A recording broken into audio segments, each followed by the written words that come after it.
दोस्तों, मेरा नाम है एजे अनुज और मैं आज आपको एक स्टोरी सुनाऊंगा। School diary, school life love story. बात उन दिनों की है जब मैं क्लास 9वीं में था। मैं आवारा था। पूरे दिन दोस्तों के साथ इधर उधर घूमकर आवारागर्दी करता था। ना पढ़ने की सुध थी और ना ही कभी स्कूल जाने की। वो तो मेरे पिताजी का चमत्कार था जो कभी कभी स्कूल भी चला जाया करता था। सच बोलूं, मुझे पढ़ने की बिल्कुल इच्छा नहीं होती थी। मैं किसी तरह स्कूल की कष्टमय समय को एक बोझ समझकर सह रहा था। पूरे स्कूल में मैं बहुत ही बेवकूफ़ लड़का समझा जाता था। हाँ, बेवकूफ़ तो ज़रूर समझा जाता था, परंतु दोस्तों में मैं एल्बर्ट आइंस्टाइन था। अब मुझे ये नहीं पता कि ये एल्बर्ट आइंस्टाइन कौन था, लेकिन जब भी मैं कोई काम करता तो दोस्त ज़रूर कहता, यार तुम्हारा क्या दिमाग है, तुम तो बिल्कुल एल्बर्ट आइंस्टाइन हो। ये सुनकर लोगों के द्वारा बेवकूफ़ कहे जाने का दर्द भूल जाता। किसी तरह समय बीत रहा था। बीत क्या रहा था, समझिए समय कट रहा था।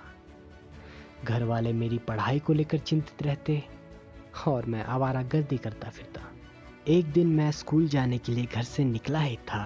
कंधे पर लाल पीले रंग का एक स्कूल बैग था, जिसके पानी रखने वाली झोली मैंने बातों ही बातों में पिछले सोमवार को दोस्तों से शर्त लगाने की वजह से फाड़ दी थी। उस दिन मुझे स्कूल जाने का बिल्कुल भी मन नहीं था, मगर आधे मन स्कूल की तरफ निकल पड़ा। अचानक मेरी नज़र एक 5 फीट लंबी पतली सी लड़की स्कूल ड्रेस में दिखी। मैं स्कूल ड्रेस देखकर समझ गया कि ये तो मेरे ही स्कूल की लड़की है। स्कूल की कोई भी ऐसी लड़की नहीं थी जिसे मैं पहचानता नहीं था। भले ही स्कूल के शिक्षकों के चेहरे दिमाग से उतर जाते, मगर लड़कियों के चेहरे तो बिल्कुल फोटो जैसी दिमाग में छपी रहती। मुझे इस लड़की को देखकर ताज्जुब हुआ। आखिर ये कौन लड़की है जिसे पहचानने में मेरा दिल का कनेक्शन कट रहा था। मैंने पैरों की चाल को तेज करके उस लड़की के पास पहुंचने की कोशिश की। अफसोस, वो मुझसे पहले ही स्कूल के अंदर चली गई। मुझे लगा अब वो कल ही मिल पाएगी, क्योंकि हमारे स्कूल के नियम के अनुसार कोई भी बच्चा किसी दूसरे क्लास के बच्चे से नहीं मिल सकता था। वाह, उसे देखकर मेरे मुंह से अचानक निकल गई। वो 5 फीट लंबी पतली सी भूरी आंखों वाली लड़की मेरी ही क्लासमेट निकली। आज पहली बार किसी को देखकर इतनी खुशी हो रही थी। मैं उसे निहार ही रहा था कि क्लास में चंद्रभूषण सर जी आ गए। ये मोटी तोंद, सफेद बाल, राक्षसों वाली चाल और हाथों में एक मोटा सा डंडा लेकर क्लास के अंदर प्रवेश किए। उन्हें देखकर सभी बच्चे भीगी बिल्ली की तरह दुबक कर शांत बैठ गए। मैं भी लड़की के चेहरे से नजर हटाकर अपनी किताबों में नजरें दौड़ाने लगा। प्रत्येक दिन मेरी क्लास में मेरा मजाक उड़ाना आम बात हो गई थी, मगर इस बात का अफसोस मुझे कभी नहीं होता था। लेकिन आज मेरा दिल जोर से धड़क रहा था। एक डर सा लग रहा था, कहीं आज भी ना इस लड़की के सामने मेरी इज्जत का कचरा हो जाए। लेकिन जिस बात का डर था वही हुआ। चंद्रभूषण सर ने पूरी क्लास के सामने खड़े कर गणित के 2-3 क्वेश्चन दाग दिए। साला पूरा दिमाग हिल गया, मगर मैं प्रश्न का बाल भी बांका नहीं कर पाया। गुरुजी ने तुरंत गधे, मूर्ख जैसी कई उपलब्धियों से सम्मानित कर दिया। पूरा क्लास हंसी से गूंज रहा था। शर्म के मारे मेरा चेहरा पहली बार लाल हुआ था, वरना कभी किसी की मजाल नहीं थी जो मुझे शर्म लगा सके। मैं समझ गया था ये लड़की कभी बात नहीं करेगी। भला कौन इतने बेवकूफ लड़के से कोई बात करना पसंद करेगी। मैं चुपचाप अपनी जगह पर बैठ गया। मैं कुछ सोच ही रहा था, तभी चंद्रभूषण सर की क्लास समाप्त हुई। मैं अब उसे देखने की आदत को तुरंत भुला चुका था। आज हर दिन की तरह मेरे चेहरे पर उतनी रौनक नहीं थी जितनी हर दिन सब लोगों से बेइज्जती होने के बाद रहती थी। हेलो, वो पास आकर बोली। इतनी बेइज्जती होने के बाद ये आवाज मेरे कानों को तपती रेत को ठंडे पानी के बूंदों जैसी महसूस करवा रही थी। जी, मैंने हल्के से पीछे मुड़कर उसे झांकते हुए बोला। आपके पास वो सारी नोट्स है जो आज से पहले पढ़ाई गई हो? वो मेरी आंखों में आंखें डाल के बोली। मैं भी परेशान हो गया। यार, वो बोली भी तो नोट्स के लिए। भला मैंने आज से पहले कभी नोट्स बनाई है जो आज बनाकर रखूंगा? आज वो पहले दिन स्कूल आई थी। और पहली बार मुझसे बात की थी, इसलिए इसे इनकार करने का ख्याल मेरे दिल में दूर दूर तक कहीं दिखाई नहीं दे रही थी। हाँ ज़रूर, कब चाहिए आपको? मैं बिना ज़्यादा समय गवाए बोल दिया। तुम जब चाहे दे दो, वो बोली। तो तुम अगले महीने ले लेना। यार अगर मैं आज से लिखना शुरू करता तो पूरे नोट्स बनाने में कम से कम 1 महीना तो लग ही जाता, इसलिए मैंने उसे पूरे 1 महीने का समय दे दिया। उतने दिन? यार उतने दिन तो मैं खुद बना लूंगी, उसने आश्चर्य करते हुए बोला। ओके, मैं 2 दिन बाद दे दूं? वो मुस्कुरा के चली गई। मैं भी थोड़ी हल्की मुस्कान बिखेर दिया।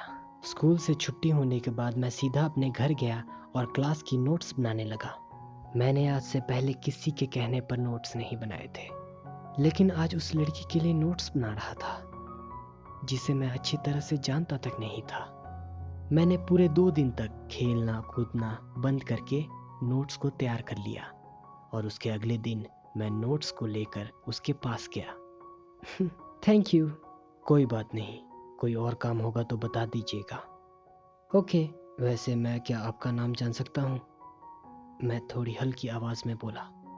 कविता। और तुम्हारा? दीपक। मैंने अपना नाम थोड़ा हिचकिचाहट के साथ बोला। उस दिन के बाद हम दोनों स्कूल में काफी घुल मिल गए और दोस्ती बढ़ती गई। अब मैं गलियों में आवारागर्दी करता नहीं फिरता, प्रत्येक दिन स्कूल जाता और उससे बातें करता। अब तो दोस्त ये कहने लगा, यार लड़की के चक्कर में अपने दोस्त को भूलता जा रहा है। लेकिन ये तो पता नहीं कि वो सच बोलता था या झूठ, पर ये सच था। मैं अपना पूरा समय उसके आगे पीछे काट देता था। आज तक ना तो मैंने उसको अपने दिल की बात बताई थी और ना ही उसने मुझे, लेकिन ये महसूस जरूर होता था कि वो मुझे पसंद करती है। मई महीने के अंतिम सप्ताह का शनिवार का दिन था। उस दिन पढ़ाई के बाद हमारे स्कूल में गर्मियों की छुट्टियां होने वाली थी और स्कूल अगले 30 दिन के बाद खुलने वाला था। मुझे समझ नहीं आ रहा था आखिर मैं उससे इतने दिन मिले बिना या बात किए बिना कैसे रह पाऊंगा। मैंने फैसला कर लिया, मैं अपने दिल की बात एक कागज के टुकड़े में लिखकर उसके बैग में रख दूंगा। मैंने बहुत ही प्यार से एक प्रेम पत्र लिखा और उसके बैग में रखने के लिए सही समय का इंतजार करता रहा, लेकिन प्रेम पत्र उसके बैग में नहीं रख पाया और स्कूल की छुट्टी भी हो गई। सभी बच्चे झूमकर खुशी से घर लौट रहे थे और मैं चेहरा लटकाकर, मैं बिल्कुल उदास था और समझ नहीं आ रहा था कि मैं अब उससे बात कैसे करूंगा। इतने दिन तक बिना उससे देखे कैसे रहूंगा। मुझे गर्मी के मौसम पर गुस्सा आ रहा था। मुझे लग रहा था काश अगर गर्मी का मौसम ना होता तो स्कूल की छुट्टियां भी ना होती और मुझे उससे इतने दिनों तक दूर भी नहीं जाना पड़ता।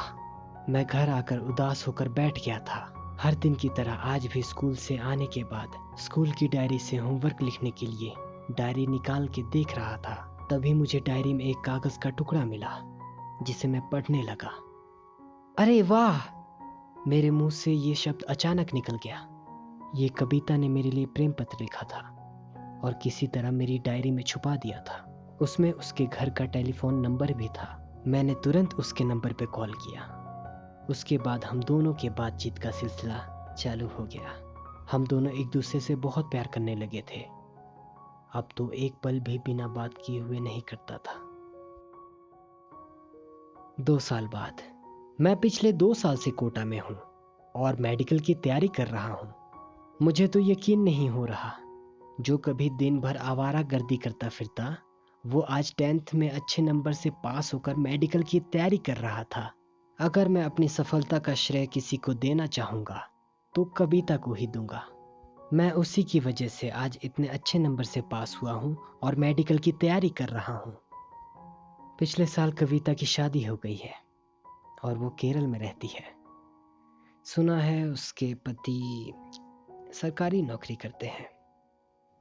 उससे बात किए हुए लगभग 11 महीने से ज़्यादा हो गए हैं।